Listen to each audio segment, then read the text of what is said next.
जय हिंद दोस्तों, welcome to global नीति। मई 2025 का ऑपरेशन सिंदूर भारतीय वायुसेना के इतिहास में एक टर्निंग पॉइंट था। उस दिन हवाई संघर्ष में पाकिस्तान ने अपने चाइनीज J-10C फाइटर से भारत के खिलाफ चीन की सबसे advance beyond visual range missile यानी PL-15 का इस्तेमाल किया था। लेकिन किस्मत से कुछ और ही मंजूर था। एक PL-15 मिसाइल में टेक्निकल माल फंक्शन हुआ और वो फटी नहीं। वो पंजाब के खेतों में लगभग इंटैक्ट कंडीशन में यानी सही सलामत हालत में क्रैश लैंड हो गई। ये भारत के लिए सिर्फ एक मलबा नहीं बल्कि एक स्ट्रेटेजिक इंटेलिजेंस गोल्ड माइन थी।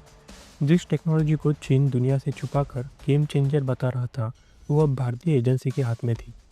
इस मिसाइल को तुरंत DRDO की हाईटेक लैब्स में भेजा गया, जहाँ शुरू हुआ एक डीप रिवर्स इंजीनियरिंग का प्रोसेस। वैज्ञानिकों को यह समझना था कि आखिर PL-15 इतनी घातक क्यों मानी जाती है।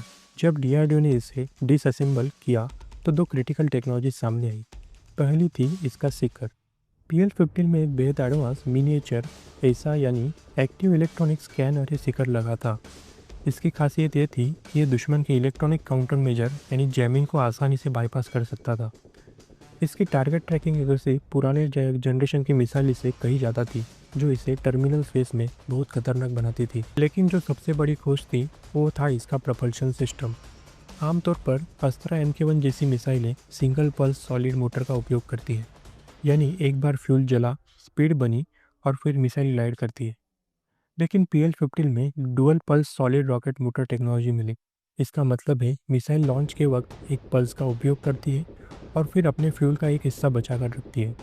जब वो टारगेट के करीब पहुंचती है तो दूसरा पल्स एक्टिवेट होता है। इस डुअल पल्स तकनीक से मिसाइल को सुपीरियर एनर्जी मैनेजमेंट मिलता है। जब दुश्मन का फाइटर जेट मिसाइल को देखकर बचने के लिए हाई लेवल का जी मैन्यूवर करता है, तब मिसाइल आम मिसाइल की तरह काइनेटिक एनर्जी खो देती है। लेकिन डुअल पल्स मोटर वाली मिसाइल टर्मिनस फेज में अपनी स्पीड फिर से बढ़ा लेती है, जिससे दुश्मन के लिए नो एस्केप जोन बढ़ जाता है। यही वो क्षमता थी जिसे हम अपनी अस्त्रा MK2 में हासिल करना चाहते थे। PL-15 से मिले डेटा ने अस्त्रा प्रोग्राम को एक ज़बरदस्त टेक्नोलॉजिकल लीप दिया और DRDO ने रातों रात अस्त्रा MK2 के डिज़ाइन पैरामीटर्स का ऑप्टिमाइज़ किया।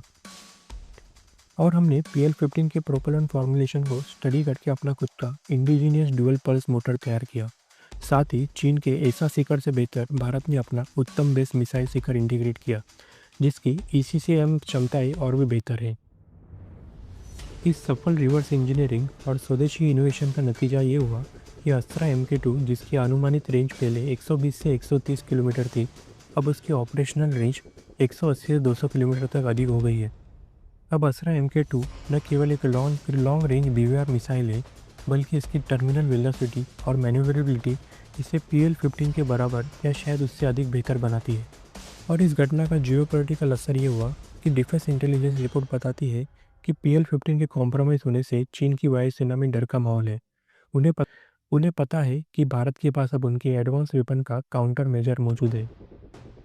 यही कारण है कि अब चीन अपनी अगली पीढ़ी की मिसाइल PL-16 की डेवलपमेंट को फास्ट ट्रैक कर रहा है, क्योंकि PL-15 का सरप्राइज फैक्टर अब खत्म हो चुका है।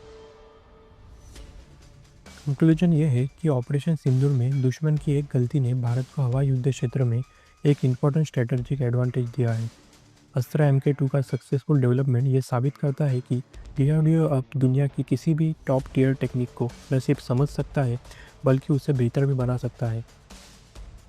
आपको क्या लगता है, क्या भारत को इस रिवर्स इंजीनियरिंग की क्षमता का इस्तेमाल अन्य चीनी हथियारों पर भी करना चाहिए? अपने विचार कमेंट्स में ज़रूर लिखें। ऐसे ही डिफेंस और जियोपॉलिटिक्स के लिए ग्लोबल नीति को सब्सक्राइब करें। जय हिंद।